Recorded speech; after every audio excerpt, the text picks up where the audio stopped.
Olá, começa mais um programa Renove Decore e agora você fica com a Cris da Oriente-se Tapetes e Decorações, que vai contar um pouquinho sobre a história dos tapetes.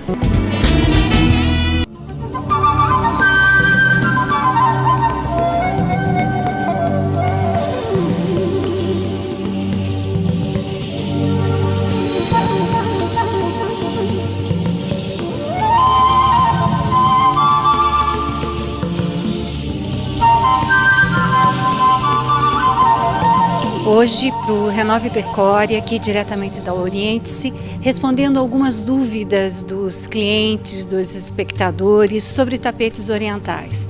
Hoje nós temos uma gama muito grande de variedades de tapetes. Os tapetes orientais, eles antecedem a milênios e eles chegaram ao Ocidente por volta do século XIII. E eles chegaram de uma maneira bastante importante, que é justamente presenteando reis e rainhas, uma forma bastante amigável, harmoniosa, que os orientais fizeram para o Ocidente. Não apenas na intenção de presentear com uma tapeçaria, e sim presentear com uma obra de arte. E para nós ocidentais, que não fomos criados e vivenciamos a arte da execução do tapete, nós temos sempre algumas dúvidas. O que é um tapete oriental? O que não é um tapete oriental? Então, o tapete oriental, ele não pode ser falsificado, porque a peça já diz por si mesma a sua origem. Nós temos vários procedências de tapetes, tanto os feitos na região toda onde o Irã, o Iraque, o Afeganistão, cada vez mais com uma mudança por esses países estarem em constantes guerras. Estas regiões onde antes eram produzidos os tapetes, hoje elas vão sofrendo mudanças. Mas os tapetes persas antigos correspondem exatamente à região do Irã. Nós temos alguns tapetes denominados justamente pelas regiões onde são fabricados. Um exemplo desse tapete que nós temos daqui atrás, que é um tapete Tabriz, produzido na região de Tabriz. E uma dúvida que sempre aparece é a questão toda dos nós. E os nós turcos, que são os nós assimétricos. Cada região tem o seu desenho, cada região tem a sua coloração.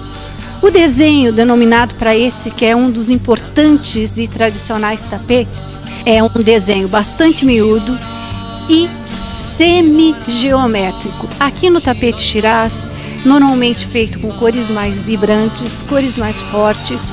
Cada cor dessa, na sua antiguidade, antes dos tingimentos artificiais, ou melhor, industriais, eram tingimentos naturais. E tudo isso caracteriza a execução de todos esses tapetes. Nós temos aqui um outro tapete que se denomina Ramadã, também da mesma linhagem que a gente diz dos desenhos semi-geométricos. Esses tapetes que eu apresentei aqui, por enquanto, eles ainda não são os florais. Na Pérsia existem inúmeros tapetes florais. O Ramadã já é feito uma urdidura de algodão e tecido em lã, num tingimento natural. Se nós fôssemos falar de todos os tapetes, nós ficaríamos aqui dias.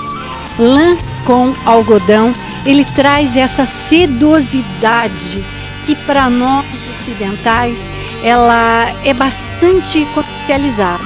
E esse desenho que muitas vezes nós denominamos pata de elefante. Esse tapete também é conhecido como tapetes Bukhara. São tapetes que na época eles foram feitos para o gosto inglês. E esse gosto inglês, ele atingiu muito bem a nossa região de todo o Ocidente. Temos um outro tipo de tapete, também feito no Paquistão. Ele é um tapete que tem o nome de Ziegler, mas ele tem esse aspecto feito para um público ocidental. Na época, o Paquistão executou bem pontualmente o tapete Ziegler para uma região que é justamente a região alemã.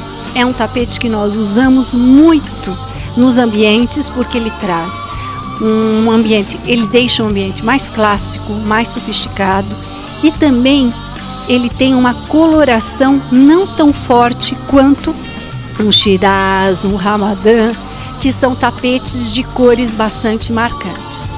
E isso tudo vocês podem conferir na Oriente-se. Se vocês tiverem dúvidas, nós também podemos continuar explicando. Estes tapetes que estão aqui é um pequeno exemplo do que faz parte da história da tapeçaria. E hoje nós complementamos com a história dos tapetes contemporâneos que estão tão na moda e tão marcados. Então, viver esse mundo do tapete oriental é muito rico, traz muita da história, é bastante interessante, e quanto mais nós olhamos para esses tapetes, mais nós nos apaixonamos por cada um deles.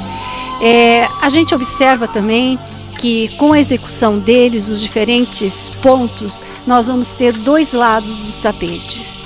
Um lado que nós denominamos o lado quente e um lado que nós denominamos o lado frio.